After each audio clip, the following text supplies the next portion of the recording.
नमस्कार. आपण पाहतात कटू सत्य लाईव्ह न्यूज. चॅनलवर नवीन असाल तर चॅनलला सबस्क्राईब, शेअर, लाईक, कमेंट करून महाराष्ट्रभरातील नवनवीन बातम्यांसाठी बेल आयकॉन दाबायला विसरू नका. स्पेक्युलेशन किंवा काय चर्चा आहे ते सांगतो राष्ट्रवादीमध्ये की उद्या काहीतरी मोठी घोषणा किंवा ऑप्टिक्स होणार आहेत.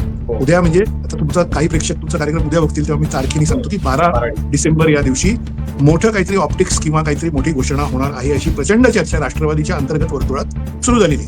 ती नागपूरमध्ये सगळे नेते, सगळे आमदार, सगळे मंत्री, महाराष्ट्राचे राष्ट्रवादीचे सुद्धा जे शरद पवारांना अजूनही मानतात असे सगळे मंत्री वगैरे यांच्यामध्ये सुद्धा आहे, मुंबईत सुद्धा आहे, बारामतीत सुद्धा आहे आणि सगळीकडे म्हणजे काहीतरी मोठं होणार आहे. आता आपण असं बघू की काय होणार आहे हे मात्र कोणी सांगू शकत नाही. तर काहीतरी होणार आहे, त्याच्यामध्ये स्पेक्युलेशनची 2-3 आहेत. त्याच्यामध्ये एक स्पेक्युलेशन असं आहे आणि I may be completely wrong on this, पण आपल्याला नमस्कार, मी प्रशांत कदम. महाराष्ट्राच्या विधिमंडळाचं हिवाळी अधिवेशन सुरू आहे. अधिवेशन सुरू झाल्यापासून महाराष्ट्राला विरोधी पक्षनेता कधी लाभणार याच्याबद्दलचे वाद सुरू झाले आणि काल ज्यावेळी दिल्लीमध्ये शरद पवारांच्या 6 जनपथ या निवासस्थानी त्यांना त्यांच्या वाढदिवसाच्या पूर्वसंध्येला शुभेच्छा देण्यासाठी काही लोक पोहोचले, तेव्हा त्या उपस्थितांमध्ये एकीकडे अजित पवारांचा समावेश, दुसरीकडे उद्योगपती गौतम अदानींचा समावेश. यामुळे महाराष्ट्राच्या राजकारणामध्ये बऱ्याच चर्चा सुरू झालेल्या आहेत. बऱ्याच चर्चा म्हणजे अगदी राष्ट्रवादीचे 2 गट एकत्रित येणार का, या 2 गटांचं विलिनीकरण लवकरच होणार का, इथपासूनच्या चर्चा सुरू आहेत. नुकत्याच स्थानिक स्वराज्य संस्थांच्या निवडणुकांचा पहिला टप्पा आपण बघितला आणि तिथं सुद्धा बऱ्याच ठिकाणी या 2 पक्षांची युती असल्याचं आपल्याला पाहायला मिळालेलं होतं. महापालिकेमध्ये सुद्धा ते चित्र दिसू शकतं. अशा पद्धतीची सगळी चर्चा असताना आणि एकीकडे पार्थ पवारांचं प्रकरण ज्यावेळी विधिमंडळाचं अधिवेशन होतंय त्यावेळी त्याची कुठे चर्चा होताना दिसत नाहीये. या प्रकरणावरती आक्रमकपणे बोलणार कोणी दिसत नाहीये आणि महाराष्ट्राच्या राजकारणामध्ये त्याच्यामुळं पुढच्या काही दिवसामध्ये पुन्हा एक नवीन टर्न येणार आहे का याची एक बरीच उत्सुकता सगळ्यांच्या मनामध्ये आहे. त्याच निमित्तानं आपण थोडासा गेल्या 4-5 दिवसातल्या या सगळ्या घडामोडींचा आढावा घेणार आहोत. माझ्यासोबत आहेत ज्येष्ठ पत्रकार रोहित चंदावरकर सर. कालपासून बऱ्याच चर्चा रंगताना आपण बघतोय. एकतर 6 जनपथला जे म्हणजे उपस्थितीमध्ये होते शरद पवारांना वाढदिवसाच्या शुभेच्छा देण्यासाठी, त्याच्यामध्ये पुन्हा एकदा गौतम अदानी पण होते, अजित पवार पण होते आणि बऱ्याच लोकांनी चर्चा अगदी विलिनीकरणाच्या पण सुरू केलेल्या आहेत. काय तुम्हाला या सगळ्यातून दिसतंय आणि खरोखर त्याच दिशेने वाटचाल सुरू झालेली आहे असं निष्कर्ष काढण्याइतपत स्थिती आहे? प्रशांत, मला वाटतं की तुमच्या एका शो मध्ये किंवा अन्य कुठल्या शो मध्ये मी बोललोय पूर्वी शरद पवार आणि पवार कुटुंबीय यांच्याबद्दल आपण चर्चा केली, अवलोकन केलं काय चालू आहे वगैरे. त्याच्यामध्ये एक गोष्ट मी बोलली होती ती रिपीट करून मी सुरुवात करतो की राष्ट्रवादी काँग्रेसचं बोधवाक्य ज्याला म्हणतात टॅगलाईन, जी मोठ्या मोठ्या कंपन्या किंवा कोणाची टॅगलाईन असते तशी राष्ट्रवादी काँग्रेसचं बोधवाक्य किंवा टॅगलाईन काय असेल असावी. थोडंसं लाईट नोटवर आपण सुरुवात करू, लाईटर नोट, थोडं विनोदी याच्यामध्ये, की ती अशी असावी की साहेबांच्या मनात काय आहे समजत नाही. म्हणजे राष्ट्रवादी काँग्रेसच्या मुंबईतल्या, पुण्यातल्या, बारामतीमधल्या, अन्य कुठल्या शहरातल्या, दिल्लीतल्या कार्यालयाबाहेर जर तुम्ही पोहोचलात पत्रकार म्हणून, तर तिकडे असलेले कार्यकर्ते, नेते जे कोणी पवारसाहेबांना भेटायला उभे असतात त्यांच्यामध्ये चर्चा काय असते असं मी एक म्हटलं होतं त्यावेळी, की अनेक वेळा 2-3 डझन वेळा मी तिकडे असं गेलो असता मी कॉमन वाक्य सगळ्यात हे ऐकलं की कार्यकर्त्यांमध्ये किंवा नेत्यांमध्ये अशी चर्चा की साहेबांच्या मनात काय आहे काही समजत नाही. तर तिथं आपण सुरुवात करू की ते बोधवाक्य किंवा टॅगलाईन राष्ट्रवादी काँग्रेसची आहे, विशेषतः शरद पवारांची. म्हणजे साहेबांचं मन हेच घटना आहे. विनोदानी असं म्हटलं जातं की त्यांच्या कुटुंबातल्या मंडळींना सुद्धा माहित नसतं की ते उद्या काय करणार आहेत वगैरे वगैरे वगैरे.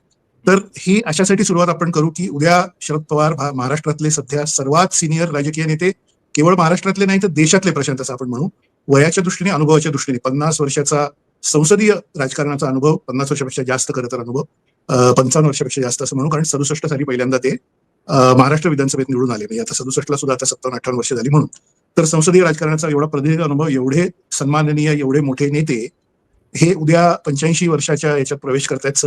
सहस्त्रचंद्र दर्शन असं महाराष्ट्रात सांस्कृतिक शब्दात आपण म्हणतो त्याला.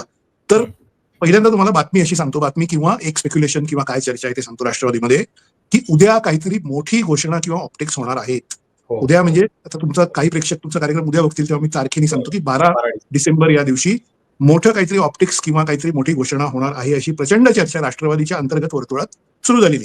ती नागपूरमध्ये सगळे नेते, सगळे आमदार, सगळे मंत्री, महाराष्ट्राचे राष्ट्रवादीचे सुद्धा जे शरद पवारांना अजूनही मानतात असे सगळे मंत्री वगैरे यांच्यामध्ये सुद्धा आहे, मुंबईत सुद्धा आहे, बारामतीत सुद्धा आहे आणि सगळीकडे म्हणजे काहीतरी मोठं होणार आहे. आता आपण असं बघू की काय होणार आहे हे मात्र कोणी सांगू शकत नाही. तर काहीतरी होणार आहे, त्याच्यामध्ये स्पेक्युलेशनची 2-3 आहेत. त्याच्यामध्ये एक स्पेक्युलेशन असं आहे आणि I may be completely wrong on this, पण आपल्याला प्रेक्षकांना आपण हे सांगितलं पाहिजे की आतमध्ये काय चर्चा सुरू आहे. एक स्पेक्युलेशन असं आहे प्रशांत की शरद पवार कदाचित सक्रिय राजकारणातून आपण आता निवृत्त होत आहोत, म्हणजे राज्यसभा टर्म संपेल तेव्हा निवृत्त होत आहोत आणि आतापासून आपण बॅकसीट घेत आहोत अशी घोषणा करतील. एक ऑप्शन. दुसरा ऑप्शन असा आहे की शरद पवार आणि अजित पवार हे एकत्र काहीतरी बसून काहीतरी घोषणा करतील की आम्ही विलिनीकरण किंवा एकत्र, विलिनीकरण हा शब्द येणार नाही असं स्पेक्युलेशन आहे, पण आम्ही आता एकत्र काम करणार आहोत जनतेसाठी येणाऱ्या निवडणुकांमध्ये असं काहीतरी होईल. किंवा तिसरं काहीतरी होईल की फक्त फोटो ऑपॉर्च्युनिटी, फक्त कौटुंबिक मिलन, कौटुंबिक मेळावा, मन मिळवणी ज्याला म्हणतात ते, असं काहीतरी होईल आणि बाकी राजकीय काही होणार नाही. असे 3 ऑप्शन्स राष्ट्रवादी काँग्रेसच्या अंतर्गत गोटात पुण्यामध्ये, बारामतीमध्ये, मुंबईमध्ये चर्चेमध्ये आहेत. आता पुढचा पॉईंट तुम्हाला मी सांगतो तो असा आहे की येणाऱ्या महापालिका, जिल्हा परिषदांच्या निवडणुकांमध्ये राष्ट्रवादीसाठी एक प्रकारे मेक और ब्रेक परिस्थिती झाल्यासारखी झालेली आहे. याच्याबद्दल सगळीकडे प्रचंड चर्चा आहे, कारण कार्यकर्त्यांना असं वाटतंय की आपली जी वोट बँक आहे, आपला जो एक राष्ट्रवादी म्हणून आपला जो 99 साली पक्ष सुरू झाला तेव्हापासून 25 वर्षाचा आपला जो एक मतदारसंघ, आपला मतदाता जो काही आहे, त्याच्यामध्ये एक भयानक विभागणी, म्हणजे मोठ्या प्रमाणावर विभागणी गेल्या 2-3 वर्षापासून झाली आहे आणि ती पक्षाला अतिशय डॅमेजिंग आहे. आणि हे असंच सुरू राहिलं तर आपल्या पक्षाचं अस्तित्व कालांतराने धोक्यात येईल. त्याच्यामुळे आताच आपण काहीतरी केलं पाहिजे, अशा पद्धतीचा फीडबॅक खालून वरून सगळीकडून पवार साहेबांकडे, पवार कुटुंबियांकडे पुन्हा पुन्हा येतोय. हा पहिला पॉईंट झाला. दुसरा पॉईंट असा आहे की गेल्या काही आठवड्यांमध्ये म्हणू आपण किंवा 1-2 महिन्यांमध्ये ज्या प्रकारे पवार कुटुंबातील काही व्यक्तींबद्दल कारवाईची टांगती तलवार किंवा भाजपच्या नेत्यांनी म्हणणं की या पुणे जमीन प्रकरणामध्ये आम्ही आत्ता ज्यांना अटक केली आहे किंवा आता ज्यांच्यावर आरोप आहेत तेवढेच फक्त आरोप आहेत असं नाही, नवीन आणखी पण आरोपी ऍड होऊ शकतात वगैरे, असं सुधीर मुनगंटीवार किंवा अन्य नेत्यांनी माध्यमांसमोर बोलणं, याच्यामधून पवार कुटुंबियांना एक असं थोडंसं वाटतंय की आपण पवार कुटुंबीय म्हणून एकत्र राहिलं पाहिजे आणि जे काही येणारे चॅलेंज असतील किंवा काय संकट म्हणून राजकीय संकट, ते आपण डिफेंड केलं पाहिजे, असं एक इंटरनल थिंकिंग झालं 5 महिन्यापूर्वी. प्रशांत, 1-2 मीटिंग झाल्या की ज्याच्यामध्ये आपण एकत्र काम करता येईल का वगैरे अशी चर्चा झाली. त्यातला शेवटचा पॉईंट मी हा सांगतो की आता पॅरलल एक ड्रॉ करू आपण. आणि पॅरलल असा आहे की तुम्ही ठाकरे ब्रदर्स बघा, म्हणजे ठाकरे कझिन्स बघा, ठाकरे विरुद्ध ठाकरे असे लेख अनेक मी लिहिले, इकॉनॉमिक टाइम्स मध्ये लिहिले, सकाळ टाइम्स मध्ये लिहिले, बरीच चर्चा त्याची झाली गेल्या अनेक वर्षात. आज अशी परिस्थिती झाली आहे की आपण दोघे भाऊ, म्हणजे आपण दोघे कझिन्स ज्याला म्हणू, चुलत भाऊ, हे आपण एकत्र आलो नाही तर आपल्या दोघांच्या पक्षाचं अस्तित्व धोक्यात आहे, ही जाणीव ज्या पद्धतीने ठाकरे कुटुंबाला झाली आहे तशीच ती काहीशी जाणीव पवार कुटुंबातल्या अजित पवारांचा सगळा ग्रुप आणि शरद पवार, सुप्रिया सुळे यांचा सगळा ग्रुप यांना झाली आहे, अशी चर्चा आहे जोरात. आणि त्याच्यामुळे आपण जे काही करायचं ते जनतेसाठी काम करायचं, एकत्र करायचं, तर आपण आता एकत्र येऊन काय करता येतं कायचा विचार करू. येणाऱ्या जिल्हा परिषद निवडणुका, विशेषतः महापालिका सुद्धा, पुणे आणि पिंपरी चिंचवड महापालिका, बाकी सगळ्या जिल्हा परिषदा, याच्यामध्ये आपलं इंटरनल काहीतरी विभागणी, मतांची विभागणी, आपले पाठीराखे जे त्यांच्यात विभागणी, हे टाळता येईल का, अशा अर्थाने प्राथमिक चर्चा काहीतरी झालेली आहे. याचा अर्थ याच्यावर लगेच काही होईल, निर्णय होईल, लगेच काही दिसेल असं नाही. पण शरद पवारांचा एवढा मोठा वाढदिवस दिल्लीमध्ये संसदेच्या सदनाच्या निमित्ताने जो काही हिवाळी अधिवेशनाच्या निमित्ताने होतोय, त्याच्यामध्ये काहीतरी याच्यामध्ये 1-2 पावलं पुढे पडतील अशी चर्चा जोरात आहे.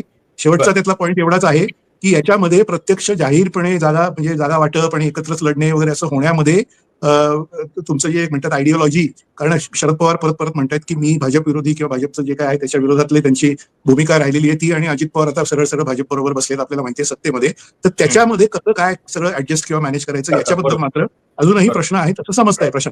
बरं सर, चर्चेच्या सुरुवातीलाच तुम्ही खूप चांगला मुद्दा दिलेला आहे की 12 डिसेंबर आणि काहीतरी एक मोठं घडणार आहे, त्याच्यात शक्यता पण तुम्ही सांगितल्या आणि त्यातल्या किती व्यवहार्य आहेत याच्याबद्दलची पण कल्पना तुमच्या या सगळ्या बोलण्यामध्ये आली.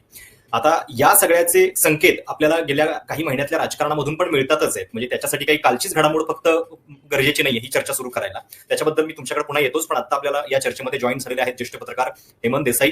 हेमंत देसाई सर, आता आम्ही चर्चा करत होतो की काल वाढदिवसाच्या निमित्तानं शरद पवारांच्या दिल्लीतल्या निवासस्थानी भेटायला पोहोचले सगळे आणि मग चर्चा खूप सुरू झालेली आहे विलिनीकरणाची वगैरे. आता तुम्हाला या सगळ्याबद्दल नेमकं काय वाटतंय? शरद पवार जे गेल्या इतक्या वर्षांपासून एक आयडिओलॉजीची लढाई म्हणून भाजपपासून कायम त्यांनी एक अंतर राखलेलं आहे, जरी त्यांचे संबंध मोदी आणि शहांसोबत चांगले असले, इव्हन अदानीशी, शहांचं नाव मी जरा मला वाटतं थोडंसं चुकीचं घेतलं, मोदींसोबत चांगले आहेत, शहांसोबत तितके चांगले नाहीयेत, पण तरी सुद्धा भाजपच्या ज्येष्ठ नेत्यांसोबत त्यांचे चांगले संबंध राहिलेले आहेत. तर तुम्हाला या सगळ्याबद्दल काय वाटतं? खरोखर त्या दिशेने वाटचाल सुरू झालेली आहे का? तुमची पहिली कमेंट. पण मला नक्कीच वाटतं की त्या दिशेने वाटचाल सुरू आहे, कारण शरद पवार किती सांगत असले की मी भाजपवर जाणार नाही, मला असं वाटतं की त्यांना जसं यश मिळालं, मी केवळ संसदीय यश अपयश म्हणत नाही, वैचारिक यश जे म्हणतोय, की आपल्या सगळ्या सहकार्यांना बरोबर ठेवण्यामध्ये आणि आपल्या विचारांच्या मुशीमध्ये ज्यांना घडवलं ते त्या पद्धतीने पक्के असण्यामध्ये त्यांना पूर्णपणे अपयश आलं. मी ते असं म्हणतायत, तुम्ही ती मुलाखत प्रसिद्ध निर्जा चौधरीने घेतली होती, त्यामध्ये ते असं म्हणाले की काही लोकांना वाटतंय की जावं, एकत्र यावं, काही लोकांना वाटतंय की जाऊ नये. आणि मग सुप्रिया सुळेंना काय वाटतंय ते त्यांनी स्पष्ट केलं नाही. तिला ठरवायला लागेल की सत्ताधारी बाकांवर बसायचं का नाही. जर तुमच्या मुलीला तुम्ही राजकारणात आणलं, तिच्या बाबत पक्क मत तुम्ही सांगू शकत नाही, ते ती जाणारच नाही, तो प्रश्नच उद्भवत नाही, असं त्यांनी म्हणायला पाहिजे. म्हणजे कुठल्याही कम्युनिस्ट पक्षाचा एखादा कुठलाही कार्यकर्ता हा भारतीय जनता पक्षावर जाणार नसेल आपण पक्क म्हणू. या बरोबर, कम्युनिस्ट वैचारिक line तेवढी पक्षाबद्दल fix आहे. ज्या कम्युनिस्ट पक्षाबद्दल वर्धन असतील, सोमनाथ चटर्जी यांच्याशी चांगले संबंध होते पवारांचे आणि त्यांच्याबद्दल त्यांना मनापासून आदर वाटतो. पण संपूर्ण पक्षाची जडणघडण सत्तेच्या राजकारणामध्ये झालेली आहे. बघा तुम्ही की 2019 मध्ये अजितदादांनी जे केलं काम केलं, मी पहाटे तर नाही सकाळ तरी 7चा शपथ घेतली. त्याच्या अगोदर त्यांनी काय सांगितलं की गेले 3-4 वर्ष आमच्या वाटाघाटी चालल्या होत्या. खरं तर 2014 पासूनच चालल्या होत्या. आणि मग ते आशिष शेलार यांच्यापासून अनेकांची वक्तव्य झाली. फडणवीस सुद्धा असं म्हणाले की सगळं काही ठरलेलं होतं आणि टॉप लिडरशिपनी आशीर्वाद दिला होता, म्हणजे शरद पवारांना मान्य होतं. पण मी काय सगळं सांगणार नाही, हळूहळू काय ते बाहेर आणि त्याच्यावरती शरद पवारांनी स्पष्टपणे या गोष्टी घडल्या का घडल्या नाही असं कधीच सांगितलं नाही आजपर्यंत. आणि ते खोटं बोलतात असंही ते म्हणाले नाही. ते आता त्या 2014 पासूनच्या घटनाची जी परिणिती 2019 ला झाली आणि त्यानंतर 2023 मध्ये जेव्हा अजितदादा गेले तेव्हा झाली. तशीच आता ज्या काही वाटाघाटी सुरू असतील किंवा जी काही चर्चा सुरू असतील त्याचं काय होईल पर्यवसान ते आपल्याला काही काळानंतर दिसेल, ताबडतोब घडणार नाही. पण आपल्याला हे लक्षात येईल की फक्त निवडणुकीच्या निमित्ताने जे काही प्रचार झाला त्याच्या व्यतिरिक्त शरद पवारांनी कधीही अजितदादांबद्दल कटू शब्द उच्चारले नाही. धनंजय मुंडेंबद्दल ते बोलले, टीका केली त्यांनी. छगन भुजबळांबद्दल थोडीशी त्यांना लागणारी अशा प्रकारची टीका केली, पण अजितदादांबद्दल तशी टीका केली नाही. आणि ते सतत म्हणत होते की वसंतदादा शुगर इन्स्टिट्यूटमध्ये भेटलो, रयतमध्ये भेटलो, आम्ही भेटायचं का नाही, आणि मग कौटुंबिक हे वेगळं असतं वगैरे. आता त्यावेळी सुद्धा कौटुंबिक संघर्ष जेव्हा जेव्हा इलेक्शनच्या वेळी तो तापला तेव्हा कुटुंबामध्ये सुद्धा त्याचं रिफ्लेक्शन पडलं आणि हे त्यांना मान्य करायला लागलं की राजकारणाचं प्रतिबिंब कौटुंबिक नात्यामध्ये सोपडतं आणि त्यामुळे नात्यामध्ये ती दरी निर्माण झाली. पण आपण शरद पवारांचे त्यांचं वर्तनाची शैली बघितली तर ज्यावेळी वसंतदादांच्या पाठी तथाकथित खंजीर त्यांनी खुपसला असं म्हटलं जातं, त्यावेळी तुम्हाला माहितीच असेल सगळा तो इतिहास जो गोविंदराव तळवलकरांनी सांगितला होता की यशवंतराव चव्हाणांचीच मान्यता होती, मूकसंमती होती त्यावर. आणि किसनवीरांनी सांगितलं होतं की मग यशवंतराव म्हणाले की माझी मान्यता असली तरी पक्षामध्ये, कारण ब्रह्मानंद रेड्डींचं नेतृत्व होतं, त्यांना सगळ्यांना मान्य नाही. पण किसनवीर म्हणाले की आता नाही, आता सगळं प्रकरण पुढे गेलेले, आता आम्ही तिकडे जाणार. त्यानंतर पुन्हा ज्या निवडणुका झाल्या त्या दोन्ही सगळे हे दोघेही एकत्र आलेले, म्हणजे विभक्त होऊन सोनिया गांधींवर टीका करून पुन्हा एकत्र आले. ही जो व्यावहारिक राजकारण जे आहे, शरद पवारांचं राजकारण जे आहे ते वैचारिक पेक्षा व्यावहारिक राजकारण आहे आणि ती कशीही ते भूमिका बदलू शकतात. आज अशा वयाच्या टप्प्याला ते आहे की आता अशाही बातम्या प्रसिद्ध झाल्या की आता पुढच्या वर्षी त्यांचा राज्यसभा मुदत संपेल आणि त्यानंतर ते परत जर निवडून यायचं असेल तर एकत्र यायला लागेल. मला ते त्यात काही तसं वाटत नाही. शरद पवार अशा प्रकारचं 84 नंतर परत 6 वर्षाची टर्म घेतील असं मला वाटत नाही. माझं असं म्हणणं आहे की ते अशी भूमिका घेतील की माझी वाट भाजपच्या विरोधाची आहे, बाकीच्यांना काय करायचं असेल ते करा म्हणून मग ती त्यांना वाट मोकळी करून द्यायची. आणि आता लढायचं की नाही, आता रोहित पवारांची मी मुलाखत बघितली. रोहित पवार काय म्हणाले की शरद पवार जे काय करतील त्या दिवशी त्यांचा जो निर्णय असेल तो आमचा निर्णय असेल. ते असं म्हणाले नाही की शरद पवार असा निर्णय घेता तो मला मान्य नाही, मी त्याबाजून जाणार नाही, असं ते म्हणाले नाही. हे लक्षात घेतलं पाहिजे. रोहित पवार हे सुद्धा व्यावहारिक राजकारणी आहेत, त्याला ते वैचारिकतेची डूब देतात. त्यामुळे मुद्दा लक्षात घेतला सगळ्यांची इच्छा कदाचित सगळ्यांची इच्छा असेलच सोबत जायची, फक्त एकमेकांना नावं घेणं चालू आहे जरा थोडंसं ते दिसतंय. अजितदादा हे पूर्णपणे पैशाचं राजकारण थेटपणे करतात, शरद पवार वेगळ्या प्रकारे करतात. हाच एवढा फरक आहे. वैचारिक चर्चेमध्ये तुम्ही थोडंसं उशिरा जॉईन झालात. रोहित चंदावरकर सर सांगत होते की साहेबांच्या मनात काय चाललेलं आहे हे काय कळत नाहीये. हे प्रत्येकाचं अगदी वरपासून खालीपर्यंत प्रत्येकाचं एक तिथे ठरलेलं वाक्य असतं. मला एक सर तुमच्याकडे परत यायचंय रोहित सर, भाजपनं ज्यावेळी स्वबळाची भाषा सुरू केलेली आहे, आता आम्हाला कुबड्यांची गरज नाहीये असं म्हणणं भाजपचं आक्रमक एक प्रकारे विस्तारवाढीचं धोरण आपल्याला स्पष्टपणे दिसतंय आणि त्यावेळी यांची ही चर्चा, तर त्याला हे पण कारण ठरतंय का? म्हणजे अगदी आपण आता काही एकत्र येता येत असं म्हणत नाहीये, पण हा जो एक भाजपचा अजेंडा आहे त्याच्यामुळे पण ही घुसमट दिवसेंदिवस वाढणार आहे का? प्रशांत, त्याच्यामुळे सुद्धा नव्हे तर त्याच्यामुळेच हे सगळं झालेलं आहे. म्हणजे मी अगदी स्पष्टपणे तुम्हाला सांगतो, ते सांगण्यासाठी काही आपण एवढे 30-35 वर्ष अनुभव असलेले पत्रकार असण्याची गरज नाही. अगदी 2-4 वर्ष 5 वर्ष ज्यांनी महाराष्ट्राचं राजकारण कव्हर केलं आहे मुंबईमध्ये किंवा महाराष्ट्रात कुठेही, त्यांना सुद्धा हे स्पष्ट दिसतंय की भाजपचा अत्यंत आक्रमक असा जो आता अप्रोच आहे, जे तुम्ही आत्ताच्या नुकत्याच झालेल्या नगर परिषद निवडणुकांमध्ये सुद्धा बघितलं की त्याच्यामध्ये कशा प्रकारे ठाणे जिल्हा असो किंवा कोकणाचा भाग असो, त्याच्यामध्ये शिवसेना म्हणजे एकनाथ शिंदे यांची सुद्धा कोंडी करण्यापर्यंत किंवा त्यांच्या पक्षातली माणसं आपल्याकडे वळवून घेणं वगैरे हे करण्यापर्यंत भाजपने 4 पावलं पुढे टाकली आणि त्याच्यामुळे शिंदे नाराज झाले आणि काय काय गोष्टी झाल्या. आता ही गोष्ट वेगळी आहे की कालच त्यांनी नागपूरमध्ये परत एकदा फडणवीस यांच्या स्तुतीचं भाषण केलं, म्हणजे तो निवडणुकीचा संघर्ष संपलाय आणि परत आम्ही सत्तेत एकत्र आहोत असा सिग्नल त्यांनी त्या भाषणातला दिला, तो जाऊ द्या भाग. पण भाजपचा ओव्हरऑल अजेंडा आता लक्षात घ्या की राष्ट्रवादी काँग्रेस असो म्हणजे शरद पवार असोत, अजित पवार असोत, कोणी असोत, ते कशाकडे बघतायत? 2-3 गोष्टीकडे बघतायत. पहिली गोष्ट म्हणजे जिल्हा परिषदा, ज्या होणाऱ्या जिल्हा परिषदा निवडणुका, महापालिकेच्या बाबतीत त्यांचा इंटरेस्ट मुख्यतः पुणे, पिंपरी चिंचवड, नाशिक एवढाच आहे, त्याच्या पलीकडे नाही, हे आहे. आणि सगळ्यात जास्त महत्वाचं दुसरी गोष्ट ते बघतायत म्हणजे 2029 ची विधानसभा निवडणूक. त्यांना असं दिसतंय की 2029च्या विधानसभा निवडणुकीमध्ये तुम्ही ज्यांचा उल्लेख केला त्या अमित शहा यांच्याकडून भाजपच्या महाराष्ट्र युनिटला सरळ सरळ असं सांगितलं जातं की तुम्ही स्वतंत्र लढण्याची तयारी सुरू करा. रवींद्र चव्हाण हे प्रदेशाध्यक्ष एवढे आक्रमक झालेले जे दिसत आहेत आणि त्यांच्याबद्दल अगदी निलेश राणे यांच्यापासून म्हणजे एकनाथ शिंदेच्या पक्षाच्या नेत्यांपासून ते मित्रपक्ष असलेल्या अजित पवारांच्या पक्षातले नेते सुद्धा सुनील तटकरे असतील, अन्य कोणी असतील, रायगडमध्ये किंवा सगळीकडे हे आक्षेप घेत आहेत की आम्हाला स्पेसच ठेवली जात नाहीये असं दिसतंय. तर ही गोष्ट काय रवींद्र चव्हाण हे फक्त स्वतःच्या मनाने किंवा स्वतःच्या मर्जीने करत आहेत का? अजिबात नाही. ही गोष्ट दिल्लीतून ठरलेली आहे. 100% भाजप हे जे वाक्य आहे हे 2014 पासून जे सुरू झालं, ऑक्टोबरमध्ये शिवसेनेबरोबरची युती तोडण्याचा निर्णय भाजपने घेतला. एकनाथ खडसे यांनी प्रेस कॉन्फरन्समध्ये, त्यावेळी ते भाजप नेते होते, त्यांनी ती अनाउन्समेंट केली, आपल्याला सगळं आठवतंय. त्या गोष्टीला 11 वर्ष झाली आता. त्याच्यानंतर आता ते ऑक्टोबरमध्ये झालं होतं, आज डिसेंबर आहे, 11 वर्षानंतरचा डिसेंबर आहे. त्याच्यामध्ये सगळ्यांना दिसतंय की 3-4 वर्षांनी येणाऱ्या 29च्या निवडणुकीमध्ये भारतीय जनता पक्षाला 130-140 जागा फक्त स्वतःच्या बळावर निवडणूक लढून हव्या आहेत. शक्यतो एकटं लढण्याची त्यांची इच्छा आहे आणि तसं जर असेल तर महापालिकांपासून आणि जिल्हा परिषदांपासून त्यांची तयारी सुरू होणार, ती सुरू झालेली आहे. याच्यातला एक भाजपला म्हणजे एक राष्ट्रवादीला डेंजरस वाटणारा भाग असा आहे, जो की पिंपरी चिंचवड पुणे जिल्ह्यातल्या महापालिकेत आपण बघितलाय की सरळ सरळ तयार कार्यकर्ते जे काही 20 वर्ष 25 वर्ष अजित पवारांबरोबर काम करत असतील किंवा एकनाथ शिंदेबरोबर काम करत असतील त्यांनाच उचलून आपल्या बाजूला आणायचं. हा एक नवा फॉर्म्युला तुम्ही जर बघितला, जो शशिकांत शिंदे यांनी आज मीडियासमोर बोलून दाखवला की सरळ सरळ कार्यकर्त्यांनाच उचलून आपल्या बाजूला आणायचं. आणि शशिकांत शिंदे यांनी असा शब्द वापरला की कार्यकर्ता चोरी, तो त्यांचा शब्द आहे, माझा नाही. पण कार्यकर्ते जे 20 वर्ष अजित पवारांबरोबर काम करतायत, एकनाथ शिंदेबरोबर काम करतायत, त्यांनाच काहीतरी त्यांना आश्वासनं देऊन काहीतरी करून आपल्या बाजूला जर आणलं तर त्या मतदारसंघात खिंडार पडल्यासारखी परिस्थिती होते. हे आपल्या बाबतीत सुद्धा होणार याची जाणीव अजित पवारांना आहे. किंबहुना हे पिंपरी चिंचवडमध्ये गेल्या 5-7 वर्षाला 8 वर्षापासूनच सुरू आहे. देवेंद्र फडणवीस यांच्या पहिल्या टर्म मध्येच त्यांनी इतकी अजित पवारांची माणसं पिंपरी चिंचवडमधली भाजपकडे वळवली.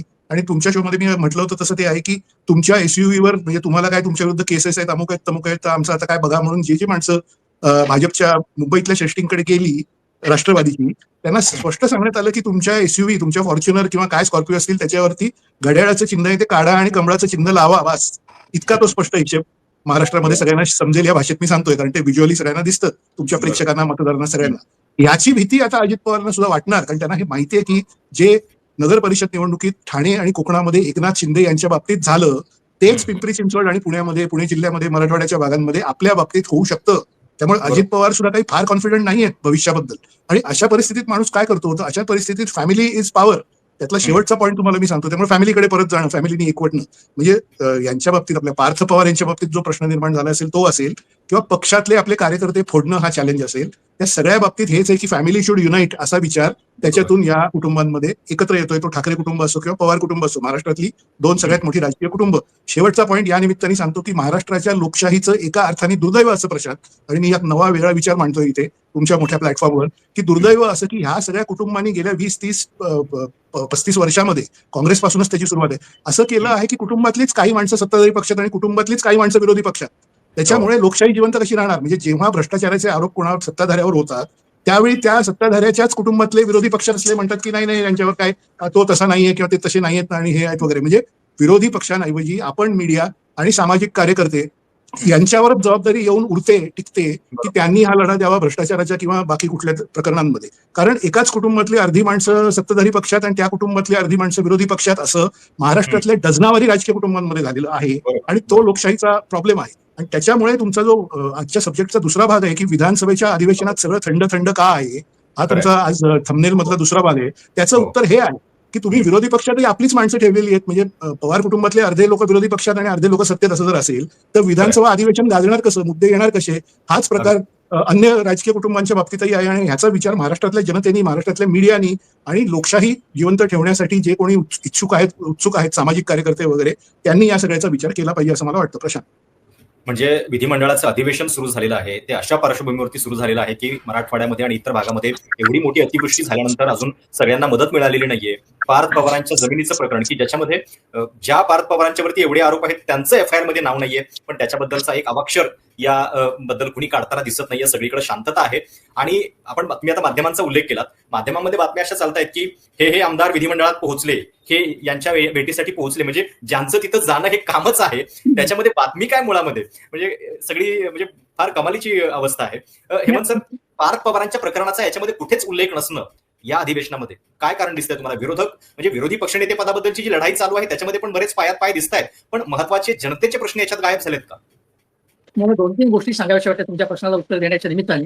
बाबा आढावांचं अलीकडेच निधन झालं आणि बाबा आढावांची जी शेवटची पत्रकार परिषद झाली काही दिवसांपूर्वी झाली, त्यामध्ये ते म्हणाले की पत्रकारांना अनेक ठिकाणी जाऊ दिलं जात नाही, म्हणजे कव्हरेजसाठी किंवा पत्रकार संघटना जेव्हा पत्रकारांना ऍक्सेस नाकारला जातो, इन्फॉर्मेशन नाकारली जाते, तुम्ही का नाही पंतप्रधानांना पत्र लिहित यासंबंधी, तुम्ही का नाही ऍक्शन घेत, पुन्हा पुन्हा ते हा प्रश्न विचारत होते आणि पत्रकार त्याच्याबद्दल काहीही उत्तर देत नव्हते. हा एक बाब. दुसरी गोष्ट, बाबा आढावांनी गेल्या वर्षी जे काही आंदोलन केलं यामध्ये उद्धव ठाकरे गेले, शरद पवार भेटायला गेले, त्यांनी जे निवडणुकीच्या एकूण यंत्रणेबद्दल अनेक प्रश्न उपस्थित केले होते ते उचललेच नाही त्यांनी. म्हणजे उद्धव ठाकरेंच्या प्रभावीपणे उचलले नाहीत ना शरद पवारांनी उचलले. शरद पवारांनी त्यासंबंधी काहीही, म्हणजे लोकसभेत राज्यसभेत त्यांच्या लोकांनी किंवा स्वतः शरद पवारांनी काहीही बोलले नाही. हा जो शेतकऱ्यांचा तुम्ही प्रश्न उपस्थित करतायत त्याबद्दल सुप्रिया सुळेने वेळोवेळी काय बोलले असतील, बोलल्या सुद्धा. पण शरद पवार जे माजी कृषी मंत्री आहेत, मला सांगा कृषी कायद्यांबद्दल असेल किंवा अन्य अनेक गोष्टींबद्दल शरद पवारांनी स्वतः राज्यसभेत अशी प्रभावी भाषण केलं तर आज काय मला माहितीच नाही, गेली 30 वर्षामध्ये इतके वर्ष ते आहे. पण त्यांनी एखादं प्रभावी भाषण काढलंय, प्रभावी मुद्दा मांडलाय, सरकारला धारेवर धरलंय किंवा सरकारची बाजू समर्थपणे मांडली असं मला आठवतच नाही. त्यामुळे माझं काय म्हणणं की त्यांचा विरोध सुद्धा असा कडवा विरोध नसतो. म्हणजे हा जो थॉट सगळा जो भाजपचा विचार आहे त्याला आम्ही विरोध करतो. या कडवटपणे करायला पाहिजे. निदान शिवसेनेचे लोक करतात थोडा तरी, पण हे तशा प्रकारचा कडवट प्रतिकारच करत नाही. हा एक भाग. दुसरी गोष्ट, तुम्ही काय विचारलं मगाशी मला, पार्थ पवारांच्या प्रकरणाचा कुठेही उल्लेख नाहीये. आता पार्थ पवारांचं प्रकरण जर बघितलं असेल तर तुम्ही बघा की विजय कुंभार आरटीआय ऍक्टिव्हिस्ट आणि अंजली दमाने यांच्यावरती ते संपूर्ण सोडून दिलेलं आहे आणि त्यांनी एकदा भांडाफोड केला की याबद्दल काही ना काही बोलत असतात, पण त्या कुठलीही ऍडिशनल इन्फॉर्मेशन ना शरद पवारांच्या पक्षाने पुढे मांडलेली आहे ना ठाकरेंच्या पक्षाने पुढे आणलेली आहे. हे आपण लक्षात घेतलं पाहिजे. सुषमा अंधारेंनी फलटणचा डॉक्टर संपदा मुंडेंचा प्रश्न हाती घेऊन तो चांगला मांडला होता, किंवा बदलापूरच्या चिमुरड्यांवर मुलींवर तो अत्याचार झाला त्यावेळी त्यांनी आंदोलन केलं होतं. पण या बाबतीमध्ये मात्र कुठल्याही प्रकारे पार्थ पवारच्या बाबत विरोधी पक्ष सबस्टॅन्स फेल गेलेला आहे आणि मला कळत नाही याच्यामध्ये की काय आतून काही त्यांची मेलजोल आहे की काय. कारण मंगलप्रसाद लोढांचं जे वक्तव्य होतं की सगळे पक्ष देवेंद्र फडणवीस चालवतात. आता देवेंद्र फडणवीसांनी एक लक्षात घेतलं पाहिजे, एक प्रकारे शरद पवारांची जागा घेतली. मी शरद पवार, बाळासाहेब ठाकरेंचं निधन झालं आणि बाळासाहेब ठाकरे शरद पवार दोनच पोस्ट होते. बाळासाहेब ठाकरे गेले, आता शरद पवार हे त्या पद्धतीचा प्रभावी पोस्ट राहिले नाहीये. पवारांवरती असा आरोप केला जात होता की सगळ्या मागे पवार असतील.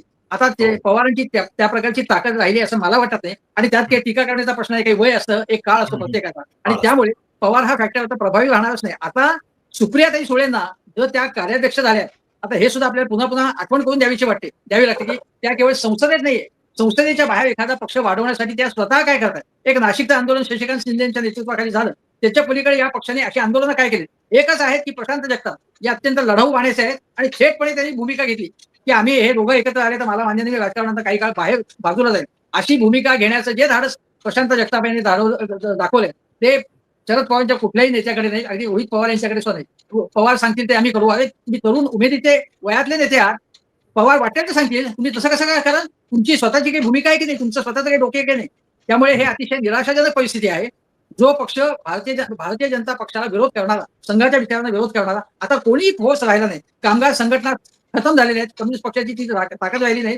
आता तुमच्या आमच्यासारखे काही पत्रकार असतील, काही सामाजिक कार्यकर्ते आणि काही न विकले गेलेले आरटीआय ऍक्टिव्हिस्ट, एवढ्यावरती सगळी समाजाची दिसते असं दिसते. अत्यंत दुर्दैवी हा क्षण आहे, दुर्दैवी काळ आहे हा महाराष्ट्राच्या दृष्टीने. विरोधी स्पेसच तेवढी नाहीये. जी काही त्यातल्या त्यात आहे ती शिवसेना ठाकरे गट जो थोडा तरी आक्रमक आहे, पण ते सुद्धा समाधानकारक त्यांचा परफॉर्मन्स आहे असं मला बिलकुल वाटतं. बरं, म्हणजे राजकारणातल्या कोलांट उड्या बघितल्यानंतर सामनामध्ये पत्रकार दिगू टिप्पणीस कसा वेडा होतो हे आपण बघितलेलं होतं. पत्रकारांची ही अवस्था होते. प्रशांत जगताप यांच्यासारख्या कार्यकर्त्यांची नेमकी काय होणार मला माहिती नाही की हे ज्यांच्यासाठी आपण इतकं त्वेषानं लढलो, ज्यांच्यासाठी अजित पवारांचं वाईट पण आपण घेतलं. प्रशांत एक सांगू का पॉईंट, वंदना चव्हाणांनी सांगितलं आहे की सत्तेशिवाय कामं होत नाहीत हा भ्रम आहे असं त्यांनी भूमिका मांडली. माझी खासदार तुमच्या तर चांगल्याच परिचयाच्या त्या वंदना चव्हाणांनी ठामपणे भूमिका घेतलेली आहे, पण त्यांच्या जनाधार कमी आहे हे आपण लक्षात घेतलं पाहिजे. आणि एकूणच बाकीचे त्यांच्या पक्षातले अशा प्रकारचं काही प्रभावीपणे काम करतायत असं मला वाटत नाही. आता प्रफुल्ल पटेल यांच्याबद्दल कडवटपणा शरद पवार होता, ते सुद्धा अमित शहाना भेटत असतील नेमक्या वेळी, तर या सगळ्याचा अर्थ कसा काय लावायचा हा खरा प्रश्न आहे. एक शेवटचा प्रश्न तुमच्या दोघांसाठी पण आहे. रोहित सर, विरोधी पक्षनेता म्हणजे आता 1 वर्ष जवळपास झालेला आहे, विरोधी पक्षनेता हे पद काय अजून तरी दिलं गेलेलं नाहीये. त्याच्याबद्दल जी सगळी आता स्थिती दिसते, तुम्हाला काय वाटतंय, ते दिलं जाईल का, की त्याच्यापर्यंत शेवटपर्यंत राजकारणच होईल, की गेल्या महिना म्हणजे वर्षभरातली परिस्थिती बघितल्यानंतर मुळात विरोधी पक्षांना तरी कुठे विरोधाची इच्छा आहे, असा पण प्रश्न उपस्थित होऊ शकतो. कारण जर आपण बघितलं तर म्हणजे तसा त्या अर्थानं म्हणजे चर्चेतला विरोध कोणी केला तर सुरेश धस आणि निलेश राणे, की जे भाजपचेच लोक आहेत, तेच भाजपचे नाही, म्हणजे सुरेश धस भाजपचे आहेत, पण निलेश राणे महायुतीचे आहेत, पण भाजपच्या विरोधात लढत आहेत. तर काय तुम्हाला त्या सगळ्याबद्दल वाटतंय? टेक्निकल मुद्दा म्हणून विरोधी पक्ष नेतेपद न देणे हे संख्येच्या आधारावर जे काही विधिमंडळ नियम आहेत त्यानुसार ठीक आहे. पण तुम्ही जी नावं घेतली की सुरेश धस किंवा निलेश राणे हे आवाज उठवत आहेत वगैरे, आणि विरोधी पक्ष नेता भूमिकेमध्ये 15 दिवसापूर्वी एकनाथ शिंदेच दिसले ना तुम्हाला. हे विनोदाने थोडंसं मी म्हटलं. पण कसं असतं प्रशांत, आता आम्ही कॉलेजमध्ये असताना राजीव गांधी यांची लोकप्रियता प्रचंड होती आणि राजीव गांधी यांना 400 पेक्षा जास्त जागा लोकसभेमध्ये मिळाली. आपल्याला सगळ्यांना माहिती आहे इंदिरा गांधी यांच्या हत्येनंतर. आणि राजीव गांधी यांच्या काळामध्ये भाजपचे म्हणजे ते जेव्हा पंतप्रधान झाले तेव्हा भाजपचे फक्त 2 सदस्य लोकसभेत निवडून आले, अटल बिहारी वाजपेयी आणि लालकृष्ण अडवाणी. पण तरी सुद्धा विरोधाची स्पेस त्यांनी ठेवली होती आणि विरोधी पक्षनेत्यांना तिथे या 2 नेत्यांना बोलू दिलं जात होतं वगैरे वगैरे. तर त्याच्यातनं काय झालं हे सुद्धा आपण शिकू शकतो की परत तसं होऊ शकतं. ते असं की सत्ताधारी पक्षामध्येच 2-3 वर्षात 3-4 वर्षात एक विरोधी दल निर्माण झालं आणि त्याचं नेतृत्व विश्वनाथ प्रताप सिंग यांनी केलं. आणि बोफोर्स प्रकरण वगैरे सगळं आल्यानंतर विश्वनाथ प्रताप सिंग यांनी असा चॅलेंज उभा केला की ते राजीव गांधी यांना टक्कर देऊन ते पंतप्रधान झाले वगैरे, असा इतिहास आहे. त्यामुळे महाराष्ट्रामध्ये विरोधी पक्षाची स्पेस आहे, ती आपल्याला गेल्या लोकसभा निवडणुकीमध्ये दिसली. आणि हेमंत देसाई यांना एक थोडंसं मी फक्त ऍडिशन करतो त्यांच्या म्हणण्यामध्ये की उद्धव ठाकरे यांची शिवसेना ज्या पद्धतीने विरोधी स्पेसमध्ये ऑपरेटिव्ह आहे त्याच पद्धतीने दुसरा एक पक्ष सुद्धा महाराष्ट्रात विरोधी स्पेसमध्ये कमी प्रमाणात का असेना, इनइफेक्टिव्ह फारसा का असेना, पण तरी ऍक्टिव्ह आहे. त्या पक्षाचं नाव इंडियन नॅशनल काँग्रेस असे आहे, जो की देशातला सगळ्यात जुना राजकीय पक्ष आहे. त्या पक्षाला लोकसभेमध्ये बऱ्यापैकी यश 2000 म्हणजे मागच्या निवडणुकीत 24च्या निवडणुकीमध्ये मिळालं होतं. महाराष्ट्रात खासदारांची संख्या बऱ्यापैकी आहे. त्या पक्ष संघटनेचा खूप डॅमेज झाला आहे, कार्यकर्त्यांचं मनोबल डाऊन आहे, त्यांचे नेते काय फार ऍक्टिव्ह नाहीत असं एक इम्प्रेशन आहे समाजामध्ये. पण तरी सुद्धा तुम्ही आज बघा की विजय वडेट्टीवार यांच्यासारखे नेते असतील किंवा काल मला वाटतं 2-3 इतर नेत्यांनी सुद्धा भाषणं वगैरे केली जोरात. नाना पटोले यांनी सुद्धा मीडियासमोर बाजू मांडली वगैरे. त्यामुळे विरोधी पक्षाची अशी एक स्पेस म्हणून जी काय असते ती थोडीफार का असेना आहे. महाराष्ट्रात आम्ही हे चित्र बघितलं होतं की मनोहर जोशी आणि गोपीनाथ मुंडे यांच्या नेतृत्वाखाली भाजपचं शिवसेना भाजपचं सरकार जेव्हा आलं तेव्हा असं वाटलं होतं की आता काँग्रेस याचं नामशेष होत जाणार. पण तसं नाही झालं. परत काँग्रेसचं रिवायवल झालं. 99 मध्ये परत एकदा काँग्रेस आणि राष्ट्रवादीने मिळून सत्ता परत आणली, ती 15 वर्ष चालवली. तर आता तरी असं चित्र दिसतं की भाजप समोर कोणी टिकण्यासारखं नाही किंवा भाजपने जे काही केलंय ते इतकं व्यापक आहे की त्याच्यामध्ये विरोधाची स्पेसच नाही वगैरे. पण येणाऱ्या जिल्हा परिषद निवडणुका असतील किंवा ओव्हरऑल सगळ्याच निवडणुका महापालिका वगैरे त्याच्यामध्ये कुठे ना कुठे विरोधी स्पेस राहील. कालांतराने सत्ताधारी पक्षातूनच विरोधी काही गट निर्माण होतात, त्याचा इफेक्ट असतो, राजकारण प्रवाही असतं वगैरे वगैरे.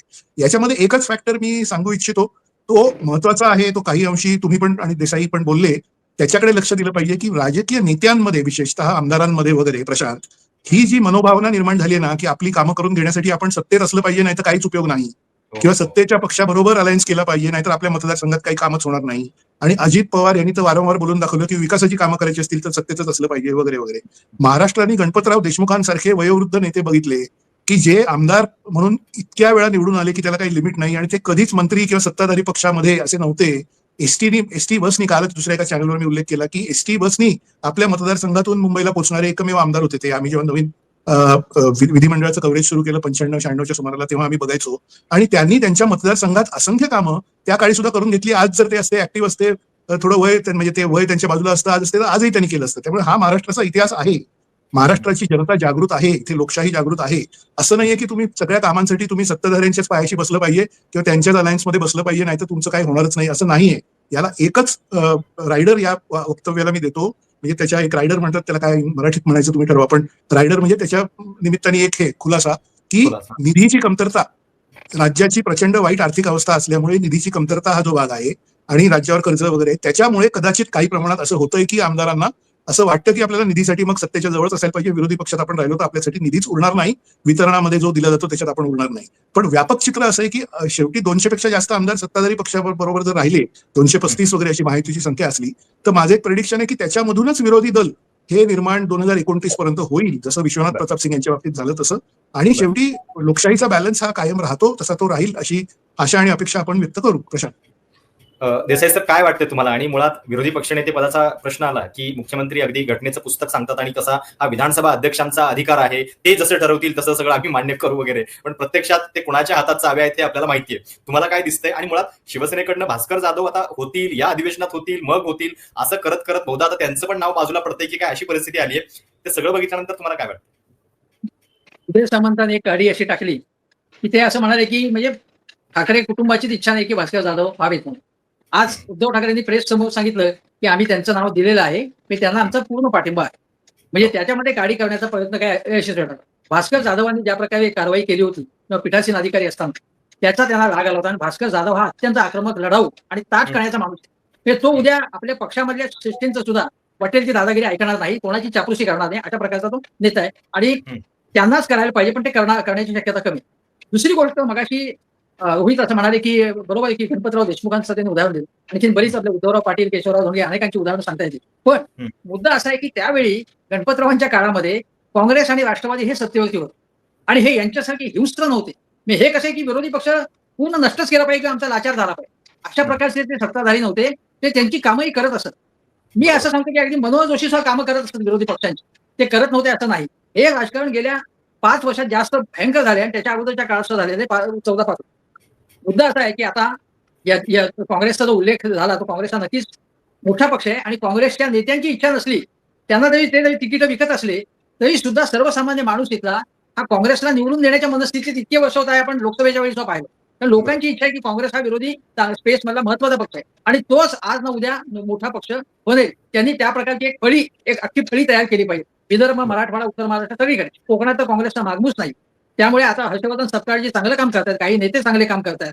अगदी धनंजय शिंदे जे आपमध्ये होते ते रोजगार विभागाचे प्रमुख म्हणून काँग्रेसमध्ये जाऊन अतिशय चांगलं काम करतात. अजून काही जणांची नावं सांगतात की जे तरुण आहेत आणि चांगले तडफेने काम करतात. पण काँग्रेसमध्ये जोपर्यंत वरच्या पातळीपासून ते बदल होत नाही, की चापलुसी करण्याची संस्कृती आहे, चापलुसी त्याला जे उत्तेजन ती खतम झाली पाहिजे. नाहीतर काँग्रेसला फार मोठा स्कोप आहे, कारण हे लोकांना अनेक गोष्टी खटकतायत. आणि आता 2019 आणि 2024 मध्ये सुद्धा फरक आहे, कारण अनेक गोष्टी लोकांसमोर ताबडतोब व्हिडिओच्या माध्यमातून येतात. मी 3-4 गोष्टी तुम्हाला सांगतो की आपण म्हणतो की काहीच करत नाही, पण ताजं उदाहरण तुम्हाला सांगतो की वसंत मोरे जे नेहमी पब्लिसिटीमध्ये प्रसिद्ध आहेत, पण तरी सुद्धा काल परवा मी एक त्यांचा व्हिडिओ पाहिला की कोणता तरी बिल्डर हा लोकांना घरं बांधून देत नव्हता, त्यांनी त्याला फसवलं काहीतरी. त्यांनी त्यांची जवळजवळ मानगुडच पकडून सगळ्या लोकांसमोर त्याला हजर केलं. तो लपलेला होता. हा जो लढाऊपणा आहे तो अतिशय कौतुकास्पद आहे. किंवा संजय पवार, मला वाटतं जे राज्यसभेसाठी सुद्धा उभे होते शिवसेनेमधनं उद्धव ठाकरेंच्या, ते पडले कोल्हापूरमधले. त्यांचा मी एक व्हिडिओ 4 दिवसापूर्वीच पाहिला. त्यांनी सुद्धा सांगितलं की दाखवलं की शासकीय आरोग्य व्यवस्थेसाठी जो काही निधी येतो तो कसा हडपला जातो आणि त्याच्या विरुद्ध त्यांनी आवाज उठवला. किंवा अंबादास दानवे हे सारखं अनेक प्रश्न शेतकऱ्यांचे मांडतात. हे अशा प्रकारे जर सातत्याने प्रश्न मांडले त्यांनी आणि आंदोलनं केली तर माझं असं म्हणणं की विरोधी पक्षाला नक्कीच वाव आहे, असं अजिबात निराश होण्याचं कारण नाहीये. आणि उद्या शरद पवार तिकडे जावं, सुप्रियाताई जावं, अजितदादा जावं, कोण ना कोण विरोधी पक्षामध्ये जिवंत ठेवेलच विरोधी स्पेस. आणि आता याच्यावरती माझा विश्वास, मी अजिबात निराश नाहीये. सध्याची स्थिती मात्र केविलवाणी आहे. लढाऊ बाणा जे आहे ते असणारे खूप कमी लोक आहेत, एवढंच मला वाटतं. खूप खूप धन्यवाद या सगळ्या चर्चेबद्दल. आणि महाराष्ट्राच्या विधिमंडळ अधिवेशनामध्ये जितकी चर्चा जनहिताची होत नाहीये त्याच्यापेक्षा जास्त तळमळीने आपण या प्लॅटफॉर्मवरती तितका काळ चर्चा केलेली आहे. 12 डिसेंबरला काहीतरी महत्वाचं घडणार अशी हिंट महाराष्ट्राच्या राजकारणामध्ये सातत्यानं दिली जाते. बघूयात नेमकं काय होतंय. पाहत राहा निर्भीड सत्य, अर्थात सर्वसामान्यांचे व्यासपीठ, आपल्या सर्वांच्या हक्काचे चॅनल कटू सत्य लाईव्ह न्यूज. धन्यवाद.